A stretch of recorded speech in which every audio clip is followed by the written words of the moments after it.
안녕하세요. 책 읽어주는 남자 채널 북스입니다. 오늘 소개해드릴 책은 심장보다 단단한 토마토 한 알이라는 제목의 시집입니다. 저자는 고성경, 출판은 열림원입니다. 제가 개인적으로는 여러 차례 얘기를 했던 것 같은데 여러 가지 문학 장르 중에서 유난히 시는 좀 잘 익숙해지지가 않는 것 같습니다. 여전히 저한테는 너무 어렵고 잘 와닿지가 않는 그런 분야입니다. 물론 저의 문학적인 소양이 부족한 탓이겠지만 가끔은 꼭 저렇게 어렵게 써야 할까 하는 그런 서운함이 들기도 합니다. 그런데 요즘 시에도 많은 변화가 생기는 것 같습니다. 현대의 많은 시인들이 새로운 시도를 하고 있습니다. 그런 시도 때문인지 개인적으로는 시가 좀 더 친근해지는 그런 느낌이라 참 좋다라는 생각이 들었고요. 너무 어렵지 않고 조금은 더 직설적인 화법을 구사하는 그런 시들이 많아졌습니다. 이 시집 심장보다 단단한 토마토 한 알은 그런 신선한 젊은 감각의 시들로 가득한 그런 시집입니다. 저 개인적으로는 종이책과 전자책을 각각의 이유로 모두 좋아하는데요. 그 종이책이 주는 물리적인 안정감과 그 질감이 주는 만족감은 사실 좀 비교할 수 없긴 합니다. 그런 반면에 또 전자책의 편리함은 상대가 안 될 정도로 이루 말할 수 없을 정도로 편리하기도 합니다. 가끔은 이제 대중교통을 타야 할 일이 있는데 그럴 때면 자연스럽게 핸드폰을 꺼내서 연간 구독권을 끊어놓은 밀리의 서재 독서 앱이죠. 네, 독서 앱을 꺼내서 키고는 하는데 평소에는 도서관에 가서 제가 보고 싶었던 책 위주로 빌려다 보기 때문에 이런 전자책 앱에 들어가면 딱 요즘의 그 서점 베스트셀러 순위 이런 거를 좀 훑어보는 편입니다. 일반적으로는 베스트셀러 순위에 시집이 올라오는 경우가 잘 없기는 합니다. 그런데 이 시집 심장보다 단단한 토마토 한 알이 꽤 상위권에 링크되어 있었습니다. 그래서 사실은 아무런 사전 지식 없이 심지어 이 책이 시집이라는 사실도 알지 못한 채로 열어본 책인데 아주 신선하고 매력적인 시집이었습니다. 평소에 시를 좀 어렵다고 생각해 와서 이제 읽다 보니 처음에 몇 장을 읽다 보니 시집인 거를 알고 나서 덮을까라는 생각을 사실은 좀 했었는데 고성경 시인의 이런 현실적이고 직설적인 사이다 식구의 매료가 되어서 끝까지 다 읽게 됐습니다. 이렇게 시집을 읽고 나서 이렇게 시원하다라고 느낀 적도 참 거의 처음인 것 같고요. 공감이 참 된다라고 느낀 적도 참 오랜만인 것 같다. 이런 느낌을 받아서 시집을 다 읽고 나니까 이 고성경 시인이 궁금해져서 찾아봤습니다. 97년 출생에 2022년 등단한 신예의 시인이었는데 역시 그렇구나 하는 생각이 좀 들기도 했습니다. 그만큼 감각적이고 저한테는 아주 신선하게 느껴진 시집이었고요. 그런 부분이 잘 표현된 시구를 좀 발췌해서 읽어봐 드리겠습니다. 전편은 아니고 디올 전속 디자이너가 내 옷을 만들어줘야 한다고 생각한다 라는 시 중에 일부를 발췌해서 읽어봐 드리겠습니다. 의사한테는 나 올 때까지 시리얼 말아놔 눅눅해지지 않게 시간 맞춰서 말하고 싶다. 대통령은 뭘 할 수 있나? 내 고양이 똥 치우고 화장실 모래 좀 가라. 나 왔을 때 우울한 표정 짓고 있으면 죽을 줄 알아. 그리고 나 디올 앰베서더가 되고 싶다. 일론 머스크가 내 재산 관리를 맡고 내가 탈 차는 테슬라 대신 페라리. 네, 요런 시입니다. 이렇게 시 속에 사용된 표현도 단어도 모든 것이 아주 젊고 감각적입니다. 그런데 또 묘하게 공감이 가고 무슨 얘기인지 무슨 느낌인지 알 것 같은 그런 공감대가 있습니다. 의식의 흐름대로 흘러가는 것 같으면서도 그 흐름에 올라타서 같이 흘러가게 되는 그 느낌이 참 좋습니다.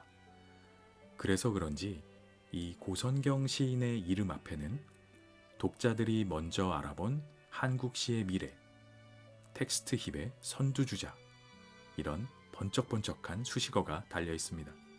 그런데 이 시집 심장보다 단단한 토마토 하나를 읽고 나니까 이런 수식어가 전혀 과하다는 생각이 들지 않습니다. 당연히 그럴 수 있다라는 공감이 가는 그런 시집이었습니다. 그만큼 저자의 시에는 공감대를 형성하는 무언가가 있다라고 느껴졌고요. 개인적으로는 저하고는 나이차가 꽤 있음에도 불구하고 이 정도의 공감대라면 젊은 세대들이 느끼는 공감의 레벨은 아마도 훨씬 더 어마어마하리라, 이런 생각도 들었습니다. 사랑과 이별을 이야기할 때조차도 너무 무겁고 처절하지 않아서 더 좋았습니다. 20대의 감성으로 아픔을 현실적으로 표현했습니다. 개인적으로는 이별을 표현하면서 핸드크림이 다 떨어졌다는 식으로 이야기할 수 있다라는 게 좀 신선한 충격이기도 했습니다. 제가 그 시 중에서 일부를 또 발췌해서 한번 읽어봐 드리겠습니다. 너는 핸드크림이 다 떨어졌다는 식으로 이별을 말했다. 나는 어둠 속에서도 식물이 죽었는지 살았는지를 잘 구분하는 사람, 줄기가 어떤 각도로 기울었는지, 흙 위로 꽃잎이 얼마나 떨어져 있는지, 물기는 적당한지 잘 보는 사람. 그런데 사랑한다는 말을 너무 어색하게 발음해왔던 거야. 너는 사람 좋은 얼굴로 혼자가 편하다고. 어떻게 너 혼자 편하려고 하니? 나는 눈에 금이 간 것처럼 울고, 때마침 분홍색 털모자를 쓴 할머니가 카페로 들어와 껌 좀 사달라고 했지. 너는 지갑을 열어 2,000원을 꺼냈어. 1,000원도 아닌 2,000원을. 앞에서 사람이 우는데 너 어떻게 껌을 살 수가 있니? 나도 아카시아 껌을 좋아해. 네가 아라비카 껌을 좋아한다는 것도 잘 알지. 그러니까 우리 아직 이렇게 가는 시입니다. 제가 중간에 일부만 발췌한 거고요. 어딘가 좀 고매한 예술가의 탑에서 시를 쓰는 그런 시인이 아니라 생생하게 현실 속 우리 바로 옆에서 시를 쓰는 그런 느낌이라 좋았습니다. 스트리트 문학 파이터라는 표현을 했는데 그 표현이 참 딱 어울리는 시인이다 라는 생각이 들었고요. 그렇다고 해서 시가 너무 가볍다거나 생각할 여백이 없다거나 그런 것은 전혀 아닙니다. 신선하고 세련되고 감각적이지만 그 안에 철학과 사유와 인생관이 아주 알차게 담겨 있습니다. 많은 생각의 거리를 주는 그런 시들입니다. 시인 스스로도 자신의 삶에서 이루어가는 것과 그 과정에서 잃어가는 것들에 대해 많은 생각을 하고 있다, 이런 느낌을 받을 수 있었습니다. 그리고 이런 고민들이 아마도 수많은 젊은 세대들의 마음에 와 닿았을 거라고 생각이 됩니다. 시인이든 회사원이든 아니면 아직 자신의 어떤 방향성을 잡지 못한 사람이든 인생의 고민은 크게 다르지 않기 때문입니다. 그리고 그런 고민들은 생각보다 30대가 되고 40대가 되고 50대가 되어도 완전히 해결되지 않는다고 합니다. 평생을 고민하고 방향을 잡아가는 것이 인생입니다. 그래서 이 시집 심장보다 단단한 토마토 한 알이 좀 더 폭넓은 사람들에게 사랑받을 수 있는 게 아닌가, 이런 생각이 들었습니다. 또 시 한 편을 좀 발췌해서 읽어봐 드릴 텐데 좀 재미있는 시라는 생각도 들었고요. 이 시인의 어떤 예술적, 문학적 이런 좀 고민과 예술에 대한 고민들이 들어있는 시라고 생각이 돼서 한번 읽어봐 드리겠습니다. 도전 판매왕. 시인들이 우르르 홈쇼핑에 나왔으면 좋겠다. 자신의 시집을 100초 동안 어필하고 최다 판매량을 달성해야 하는 것이다. 어떤 이는 저는 정말 성실하게 시를 씁니다. 하루도 빠짐없이 시를 써요. 침울하게 고백할 수 있고, 어떤 이는 이 시집에는 삶과 문학의 정수가 담겨 있습니다. 보시다시피 표지는 그럴싸하고 삶은 종이장처럼 얇으며 문장의 모서리는 날카롭습니다. 능청을 떨 수 있다. 또 어떤 이는 시집에 문장이 얼마나 밀착력 있게 달라붙어 있는지 보여주면서도 머릿속에 촘촘히 스며드는 높은 밀도를 자랑할 수 있다. 민감한 독자를 고려해 강화된 문장 안정성 테스트 결과를 나는 차례를 기다리면서 시집을 뒤적인다. 네, 이런 식으로 가는 시입니다. 그 시인의 고민이 좀 엿보이는 그런 시라고 생각이 돼서 소개드렸고요. 이렇게 공감과 감각이 가득한 아주 신선한 시집입니다. 평소에 시란 어렵다라는 선입견을 가지셨던 분들이 읽어보시면 좋을 것 같다 추천을 드리고요. 아마 시라는 장르가 훨씬 더 친숙하고 재미있게 느껴지실 것 같다는 생각이 들었습니다. 텍스트를 읽는 것이 멋지다라는 요즘 유행 텍스트 힙, 그 텍스트 힙이 무엇인지 실물로 보여주는 그런 시집이다. 이렇게 정의를 한번 해보고 싶습니다. 젊은 세대들에게는 아주 큰 공감을, 또 기성세대들에게는 신선한 충격을 선사할 아주 멋있는 멋진 시집이다. 이렇게 소개를 드리면서 꼭 한번 읽어보시기를 추천드리는 그런 시집입니다. 심장보다 단단한 토마토 한 알. 고선경 지음. 열림원. 시인의 말. 아삭아삭할 겁니다. 겨울을 견뎌본 심장이라서요. 2025년 1월 고선경. 1부. 나는 행운을 껍질째 가져다 줍니다. 신년 운세. 나는 남을 돕는 팔자라고 그랬다. 그렇게 말한 사주쟁이가 한둘이 아니다. 잘 봐, 내가 얼마나 쉽게 슬퍼하는 사람인지, 얼마나 화를 잘 내는지. 나를 슬프게 만들면 반드시 불행해질 거야. 슬플수록 사나운 표정을 짓게 되는 내가 있고, 사나운 표정을 해명하고 싶어하는 내가 있다. 행운의 색깔은 하늘색. 오늘 내가 가진 물건 중 하늘색은 하나도 없네. 누군가는 모든 게 나의 조급함 때문이라고 그랬다. 또 다른 누군가는 힘들어도 꼭 이루어질 테니 기쁨이라고. 제일 친한 친구는 어깨를 으쓱이며 말했다. 40살 되면 다 해결될 건데 뭐가 문제? 대기만성보다는 만사형통, 만사형통보다는 만사대길이지. 팔자가 싫을 때 나에게는 아직 끝낼 인생이 남아있다 라고 적었다.